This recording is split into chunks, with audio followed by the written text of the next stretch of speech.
Welcome back to the channel, ladies and gentlemen. It is your boy Aries here, back in the building with another video, and this time around I wanted to talk about my Game Boy collection. So just like the PlayStation 1 video before this, it's a very small collection. And there's nothing really of special value, I guess you can say here. Just like some stuff I picked up along the way over the years, and a couple are like probably about 3 or 4 cards that I actually had from when I was like 12, 11 years old. And also, like, since I'm on the topic of Nintendo handheld like games, I'm gonna throw in some DS games that I have in my collection, which I probably have about, I don't know, I'm gonna say probably like 8 or something like that. So we'll probably fly through those pretty quickly. So well, to not waste any more time, let's get right into it.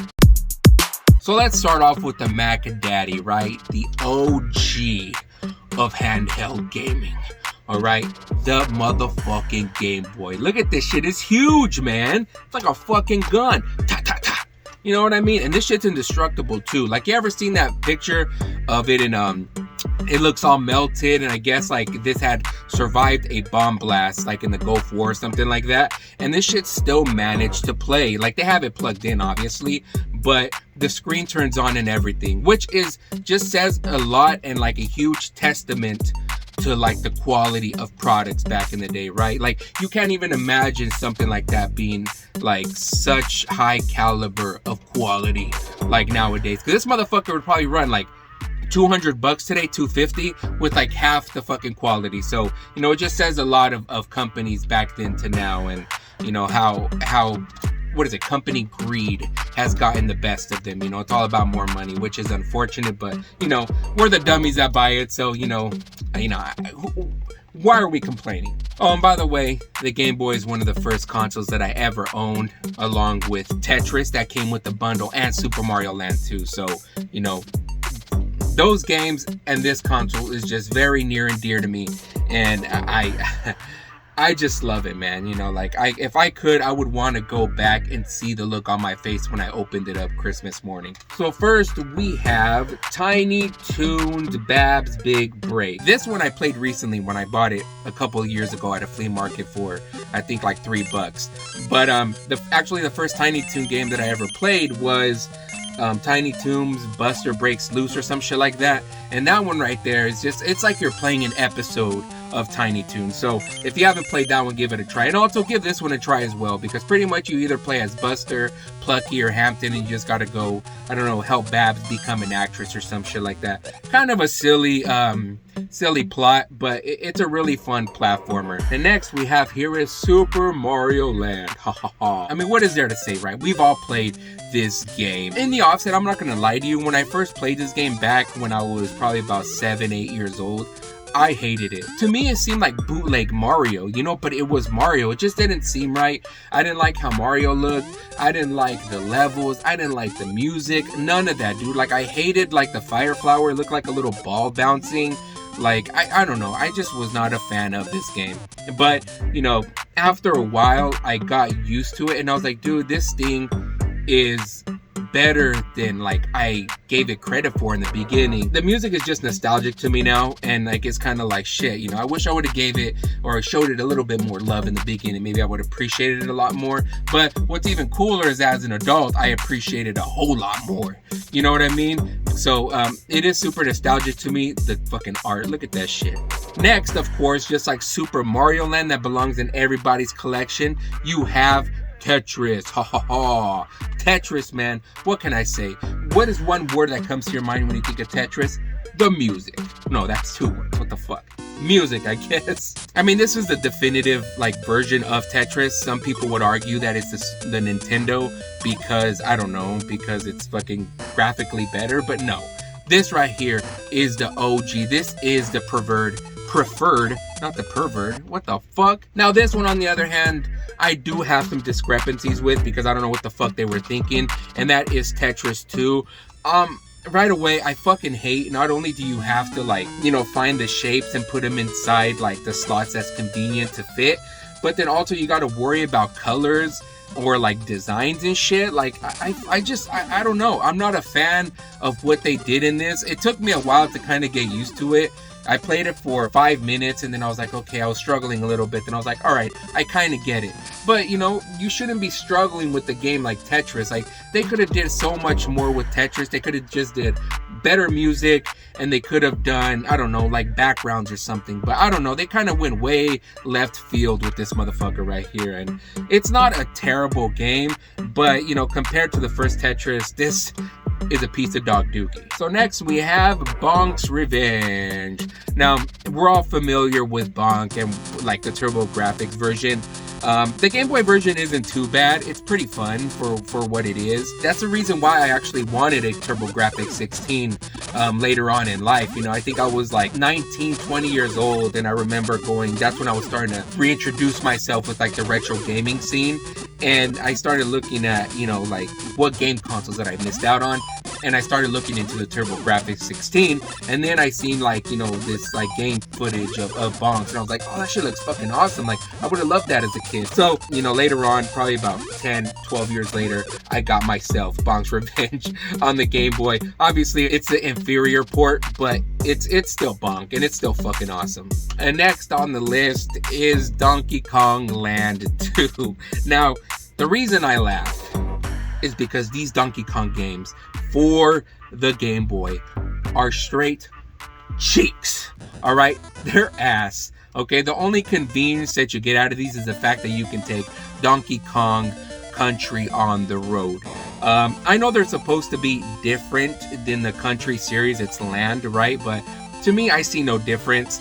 They're just like some shit that's moved around. There's like some levels or some like secrets you can't get to. So I guess they kind of took shit out of the original. I'm guessing because of the capabilities of the Game Boy, but it's Donkey Kong. Well, I mean, what can I say? It sucks. If you can just play it on the Super Nintendo, play it on the Super Nintendo. There's no reason for you to to play this unless, you know, like for the nostalgia of it, you know, of course. And finally, we have Wario Blast. Yeah. Now, we're all familiar with Bomberman, right? Of course. Like, Bomberman is one of those games that I didn't really grow up with. But, like, for some reason, it was one of those games that you would find that people will upload to the internet. And so that's where I got myself familiarized with it. But this one here has you playing as Wario or Bomberman. So you pretty much you're Wario and you have to go kill the other Bomberman. And I'm pretty sure you can connect it for 2 players, and one person plays Wario, the other one Bomberman. So yeah, I mean, what is there to say? It's Bomberman just with Wario, but it's a really fucking cool game, and I think it's awesome that you're able to play with a Mario character, I guess you can say, in this type of game. So, all right, so now that we're done with the Game Boy games, I have a couple of Game Boy Color games here that we can go over. And these right here, I think, are the oldest games that I have in my collection in terms of games that I owned, or originally owned from me. So I didn't buy it from like somebody later on in life. Like, these games here are the ones that I actually owned since I was a kid. So it's gonna be pretty cool to kind of go through those or talk about those real quick. But also, aside from the games, I have my original Game Boy that I found in storage. It doesn't work anymore, unfortunately, but the fact that I still have it, look at this, it's all fucking scuffed and shit. Pinche, todo pinche sucio, güey, no manches. Yeah, look, it has a fucking tape when I would hold this little bullshit in. But dude, it's so fucking cool, like, that I still own this. Whether it works or not, I'm glad to have it. I'm gonna give it a nice little fucking clean, you know, eventually. And I want to be able to just have it there and be like, damn, this was one of the first Game Boy Colors, or not first, yeah, one of the first Game Boy Colors that I ever owned. This right here was very, very important to me at the time because of the shit that we were going through in life. And the game that kind of got me through a lot in life on this was the ones that I'm going to show you now. And also, when my dad had bought this for me, he got me Pokemon Silver as well, which I don't have in my collection because I'm not going to spend 80 bucks on fucking Pokemon Silver. But, you know, it's a very special console to me, which is cool because, you know, I got a working one right here. So let's take a look at the games. All right, so I'm gonna start off with this one because I find it pretty funny. So this used to belong to my cuñado, and if you don't know what a cuñado is, it's my brother-in-law. I assume that he had a Game Boy Color back in the day, but my wife gave it to me. She's like, I don't know what this is. She's like, do you want it? I was like, yeah. And I didn't know what game it was. I was like, what is a black cartridge? You know, like what game has a black cartridge like this? Like most of these fucking like Game Boy Color games were in like those clear cards, right? And so like, you know, I seen it and I played it and it was fucking Toy Story 2. I was trying to play it for a little bit and try to figure out what to do. I have no idea what to do in this game. Toy Story 2 on the PlayStation is fucking far 100 million times more superior and then this motherfucker right here. But I thought it was funny because the paper was off and shit. And I was like, why the fuck would he take this shit off? So this right here was probably the first Game Boy Color game aside from Pokemon Silver that I owned. And that was Donkey Kong Country. And just like I was saying with Donkey Kong Land 2, the convenience that I was able to take Donkey Kong Country around with me was like a novelty, right? It was like, okay, I want to play Donkey Kong Country. Well, I got the fucking game on handheld. I can take this bitch anywhere with me. I'll take it to the park, take it to church. My mom would look at me like, what the fuck are you bringing that into church for? I'd be like, Mom, it's Donkey Kong, okay? You gotta do what you gotta do. And next, what I have here is Tony Hawk's Pro Skater. Many of you, I know some of you played this game. This thing is fucking inferior to any Tony Hawk game on the PlayStation and on the N64. But the fact that it was Tony Hawk is what made me want to get it, because I absolutely loved Tony Hawk on the N64. That blue cart, it just looks so awesome. Me and my cousin spent so much time on it, like trying to beat it, trying to like, you know, verse each other who can get the higher score and shit like that. And of course, because when I was a kid, I was like, oh, I want to take Tony Hawk on the go, like I got this game. And you can say that I was severely disappointed because you just have like 3 modes, which is like half pipe, I think, and then you got like the championship mode, and then you got the racing mode, which pretty much you race Tony Hawk. I mean, there's not much to say. The game is fun for what it is, but you know, I was expecting Tony Hawk for the N64, and that's not what I got. So you could say I was pretty sad about it, but I did put a lot of hours into it when I was a kid, so that's all gravy. On to the last one, and it is 102 Dalmatians, puppies to the rescue. Now, I don't know where I got this game from, but more than likely, my mom had gotten it for my sisters, because most of the time when my mom got video games, like she always included my sisters, you know, like it was a gift for me because my sisters wouldn't play video games as much, but my mom would always say, oh, that's for all of you. And you know, and so like, you know, I always had that in mind when I got a video game. It was always like, it's for all of you. So we did have some games that I feel like my mom had got for my sisters, or like, you know, if my mom was like, or I had to choose one because like I couldn't ask for a game and be like, oh, it's just selfishly for me. Like I had to add my sisters into the mix, so I had to get a family game, and I'm pretty sure that's where this came from. 102 Dalmatians isn't too bad. Like I was playing it recently and I was like, okay, you know, it's not like the greatest game in the world. You pretty much play as one of the 2 dogs, and you got to go and rescue all these other dogs from Cruella de Vil and I don't know, all these fucking random other shits that are obstacles in the way. So you gotta find the key, find the bones, help the dog. That's pretty much, it's like just like a whole puzzle platformer kind of thing. And it's cool for what it is. It's not a bad game, but you know, I'm pretty sure, like I said, that's where the game came into my collection, is that I had to get it. So now that I'm done talking about my Game Boy collection, let's quickly talk about the DS. And the first thing I want to talk about is this fucking DS that I bought from a pawn shop like probably about 4 or 5 years ago. And it looks fucking awesome. Pokemon Black. This shit looks hard, right? So first game that I have here is Mario and Luigi Bowser's Inside Story. I absolutely love this game. My sister had the Game Boy Advanced Superstar Saga, I think it was, and I remember putting so many hours into that, especially coming home from work. And you know, I would do the graveyard shift, so I'll get home like at 4 in the morning, 5 in the morning. I'll get the DS that she had there on the table and I'll sit there and play Superstar Saga. But it's just, there's something comforting about them, even though like I didn't really grow up with them as a kid. There's like this nostalgic feeling to it. You could say that it's because it's Mario, Luigi, Bowser and all that shit, but no, man, there's like there's a thing about the gameplay that just takes me back to my childhood. I don't know what it is, but I absolutely adore that game. And next, excuse my voice, we have Mario Kart DS. Now, my sister did have this one, and I thought it was the coolest thing when it first came out, you know, and I was just like, dude, like, this is like one of my favorite fucking Mario Kart games. And I would just put so much time, you know, my sister would kind of get upset, like, dude, like, that's my DS kind of thing, you know what I mean? And so, like, you know, I steal it from her from time to time. I'm pretty sure everybody who's owned a DS owned that game, right? First 3DS game, mind you, that I've ever bought was Codename Steam. Now, this game kind of plays like Mario versus Rabbids, or Mario and plus Rabbids, whatever the fucking game is called.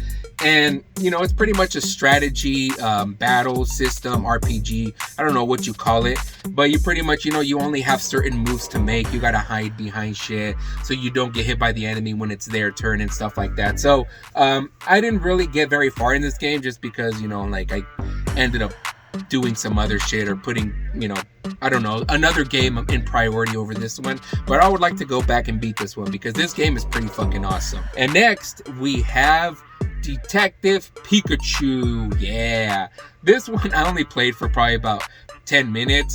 I did get bored of it, I'm not gonna lie, but there's a lot of these games that I don't give them time to just because, like, I have terrible attention span and my ADD just wants me to fucking just do something like boom boom pow pow kind of shit, you know what I mean? So I need to really take the time and check these games out because I'm pretty sure this game is great and I'm not giving it the attention that it deserves. This right here is probably top 5 favorite fucking games of all time, and that is Zelda Ocarina of Time, baby. All right, I mean, what can I say?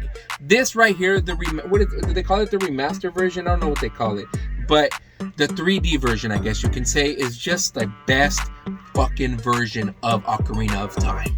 Okay, like, I love the N64 version, like, no doubt, but this one right here made it, like, brought it back to life. And I just wish that Nintendo would port this to the fucking Switch, man. Like, this one, and I'll show it right now just because, like, it's next. This one and this one, okay? Like, they need to port these two motherfuckers onto the Switch. Like, have them, like, sell them like this, okay? Like, for the Switch, and add Wind Waker or some shit like that, you know, to it, and I'll buy that shit for $60, dude. What the fuck, you know what I mean? But these versions, not the N64 versions, these versions, okay? And this game right here, by the way, is fucking great.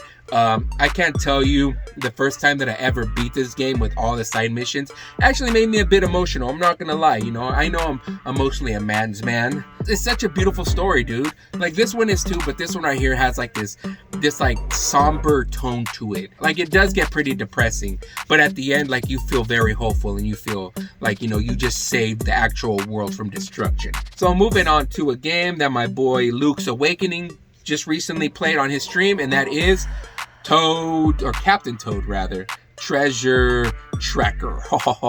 This one right here I absolutely love as well. Like, obviously all these games that I just showed I absolutely love, but this one right here just it took, I recently bought this probably about, I want to say, like, a couple years ago, and there's many times where I'm sitting in my truck, like, waiting to get unloaded or loaded or whatever, and this game really put me, like, you know, made the time fly. And I was just like, dude, I need to own this for the Switch because I absolutely love this game for the 3DS, but it's just gonna hit different if I play it on the Switch, right? I'm pretty sure there's no difference, but there's a bigger screen because I have a 2DS and that's how I play these games. So, you know, the screen is a little fucking box, you know. So what are you gonna do? What are you gonna do? So that is my Game Boy and DS collection.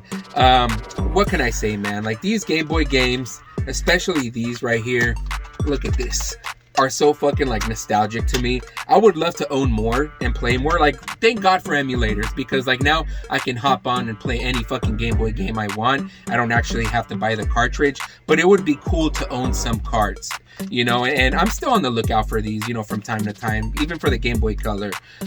You know, there's some, like, retro gaming stores that are around, like, my way, or, like, when I go to the flea market or thrift store, I'll find a couple, and if I can buy them for, like, $5 or whatever, I'll take it.